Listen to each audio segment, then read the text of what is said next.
तो जैसा कि लास्ट चैप्टर में हमने देखा था, लियो ने स्टेशन पे हमला कर दिया है, पर यहाँ पे हमें उससे पहले का सीन दिखाया जाता है जहाँ पे इतनी महंगी गाड़ी में बैठ के जियान उससे कह रहा होता है कि डायरेक्टर देख देखिए, ये स्विच दबाने से ये होता है। फिर ये चीज देख के मिस्टर हा भी कहता है कि ज्यादा बकवास मत करो। फिर वो पूछता है कि आपने पूरे के पूरे काउंसिल को हमारा दुश्मन बनाया है। तो ये बात सुन के यीशु भी कहता है, हाँ तो काउंसिल को तो हम संभाल लेंगे, पर काउंसिल के अंदर एक रैट है। फिर सब पूछते हैं कि रैट क्या है। तो वो उससे कहता है कि योंग ने उन्हें पहले ही बताया था अपने भाई के फ्यूनरल के बारे में, फिर भी उन सबको इस बारे में भी पता है कि उसके अंदर लड़ाई हुई थी। इसका मतलब यही है कि कोई तो है जो बड़े ही अच्छे तरीके से जानता है कि अंदर क्या क्या हुआ था। ये बात सुन के मिस्टर हा भी पूछते हैं तो अब हम क्या करें। तो फिर वो कहता है, हम एक एक करके ढूंढने से बेहतर है कि हम अपने आप को ही सामने ले आएंगे, जिस वजह से जो भी राइट होगा वो खुद हमारे सामने चला आएगा। फिर उसी के बाद हमें दिखाया जाता है प्रेजेंट का सीन, जहाँ पे रियो ने उनके ऊपर हमला करके उन पर कह रहा होता है जल्दी निकल, पर उसी जगह भी यीशु को दिखाया जाता है जो सोच रहा होता है रियो जियोरांग का बॉस, इसकी सबसे ज्यादा तेसन के साथ लड़ाई हुई है और ये हमेशा अपने आप को तेसन का दुश्मन दिखाने से पीछे नहीं हटता। तो क्या इसका मतलब है कि यही हो सकता है वो रैट। और तभी हम देखते हैं ये सब जब यीशु सोच रहा होता है तो जियोन उनकी गाड़ी से अपना मुंह निकाल के कहता है, हे, तुझे दिखाई नहीं दे रहा क्या? इस गाड़ी के कांच को तोड़ने की जरूरत क्या थी? मुझे ये गाड़ी वैसे भी बहुत पसंद है, कितनी महंगी गाड़ी है तुझे पता है? फिर ये बात देख के रियो भी उससे कहता है, तू वही है ना, पहले वाला, बहुत बकबक कर रहा है तू। फिर जियोन भी उससे कहता है, अच्छा, मैं बकबक कर रहा हूँ, तुझे इतनी प्रॉब्लम क्यों हो रही है? फिर रियो भी उससे कहता है, मैं तुझे नहीं छोड़ूंगा, कह के सीधा एक मुक्का ले जाता है। पर उसे जियोन रोक लेता है। उसके इस ताकत को देख के रियो उसे ऑफर करता है कि तू इस स्टेशन को छोड़ के मेरे लिए क्यों नहीं काम करता। फिर उसी जगह पे फिर से जियोन उसका मजाक उड़ाता है तो वो अपने नकल को पहन के रेडी हो जाता है, पर तभी हमें दिखाया जाता है पीछे से और गाड़ियां आती है। इन गाड़ियों को देख के रियो कहता है, अच्छा अच्छा तुम भी आ गए यहाँ पे, महान सियोंगनिम। फिर सियोंगनिम भी उन्हें कहता है कि रियो, इन सब चीजों को छोड़ो और हमें यहाँ से चलना चाहिए।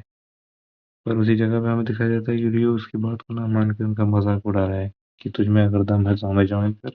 वैसे भी इलैक में अभी उतनी ताकत नहीं है। पर यही बात सुन के इलैक के 9 ब्लेड्स में से एक मिस्टर चोई उसके कंधे में हाथ दे के कहता है, तू एक बच्चा था जब हमारे सामने, पर अभी तो बहुत दूर रह चुका है, इतनी बकबक मत कर। तभी जियोन जब उसके बारे में पूछता है तो मिस्टर हाँ उसे बताते हैं कि वो इलैक के 9 ब्लेड्स में से एक है, वो जिन्होंने एक वक्त में पूरे के पूरे सियोन को अपने अंडर में रखा था।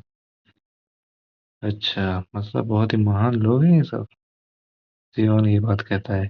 पर तभी हमें दिखाया जाता है कि जियोन के लोग भी मिस्टर चोई को देख के डर चुके होते हैं। तभी मिस्टर चोई भी कहते हैं, तुम लोगों को लगता है कि तुम ऐसे ही लड़ाई करके यहाँ से निकल जाओगे? तभी ये बात देख के रियो भी मन ही मन सोचता है कि अगर तेसन और इलाका मिल गए तो मेरे लिए यहाँ पे बहुत प्रॉब्लम हो जाएगी। तभी हम देखते हैं मिस्टर हाँ वहाँ पे जाके उन्हें सीनियर रेफर करके उनसे मिलते हैं। वही भी मिस्टर चोई भी मिस्टर हाँ को देख के बहुत खुश होते हैं। फिर तभी दिखाया जाता है कि रियो वहां से निकलता है, कहते हुए कि तुम्हें जो करना है करो, वैसे ही मैं जा रहा हूँ। कह के वो जो जाता है तो जियान वहां पे भी उसके मजाक उड़ाता है कि तूने ही गाड़ी ऐसे पार्क की थी, अब बोल रहा है गाड़ी ठीक नहीं है। तभी हमें दिखाया जाता है मिस्टर ली यीशु को अपने गाड़ी में जाने के लिए ऑफर करता है और यीशु भी वहां पे जाता है जियोन को अपने साथ लेते हुए, ये कहते हुए कि जियोन में से भी इतना बड़ा नहीं है तो वो हमारे साथ गाड़ी में फिट आ जाएगा। ये बात को सुन के जियोन भी जाता है। फिर वहीं पे वो दोनों बात कर रहे होते हैं कैसे तेसन ने पूरे के पूरे काउंसिल को अपना दुश्मन बनाया तो वो सब भी उस पर हमला करेंगे। तो यीशु भी कहता है, हाँ वैसे भी काउंसिल तो खुद ही कैसी चीज है, मैं क्या ही कहूँ। तो मिस्टर ली भी कहता है, आपने सही कहा, काउंसिल के सारे लोग एक साथ मिलने का नाटक करके एक दूसरे से आगे बढ़ना चाहते हैं, और वैसे भी ताकत ही तो सर्वाइवल की है। तो मिस्टर बिग, मुझे अपनी ताकत को बढ़ाना है, तो इसीलिए मैं अभी जो करूंगा इसलिए मैं आपसे माफी चाहता हूँ। पर इस बात का मतलब बिग मतलब इशू को बहुत ही जल्दी पता चल जाता है, क्योंकि जब वो अपनी खिड़की की तरफ देखता है तभी सीन चेंज हो जाता है, जहाँ पे मिस्टर चोई और मिस्टर हा की बातों को दिखाया जाता है, जहाँ पे मिस्टर हा कुछ मिस्टर चोई 9 ब्लेड्स जॉइन करने के लिए कहते हैं, पर वो उसे मना कर देते हैं पहली बार की तरह। इसका मतलब इन्हें ये ऑफर मिलते रहते कि वो 9 ब्लेड जॉइन कर सकते हैं। और उसी जगह पे मिस्टर हा कहते हैं कि स्टेशन मेरा घर है। तो मिस्टर चोई कहते हैं कि ये बात कहने के लिए मुझे माफ करना, और आज स्टेशन खत्म हो जाएगी। ये बात सुन के मिस्टर हा भी शॉक हो जाते हैं कि क्या। पर तभी हमें दिखाया जाता है कि यीशु के खिड़की के पर नॉक नॉक करने वाला और कोई नहीं, 9 ब्लेड्स के बाकी के ब्लेड्स हैं, भाई यानी बाकी के मेंबर्स हैं। तभी ये चीज देख के यीशु भी अपने चेहरे पे हाथ दे के कहता है कि आपसे ये उम्मीद नहीं थी मिस्टर ली, पर इसका मतलब यही है कि आप ही वो रैट हो ना। ये बात सुन के सियोंगनिम भी उसे देख रहा होता है, और तभी वो जियोन से कहता है कि मिस्टर ली को इस गाड़ी से बाहर जैसे ना जा पाए। ये बात सुन के मिस्टर ली का ड्राइवर उन पर भड़कने आता ही है, और तभी जियोन उसे एक ही मुक्के में सुला देता है। फिर कहता है प्यादों को अपने औकात में रहनी चाहिए। फिर उसी वक्त हमें दिखाया जाता है कि यीशु गाड़ी से उतर रहा है और कह रहा है चिंता मत करो, मैं ज्यादा वक्त नहीं लूंगा। कह के वो जाके सीधा उस 9 ब्लेड में से उस मेंबर के सामने खड़ा हो जाता है।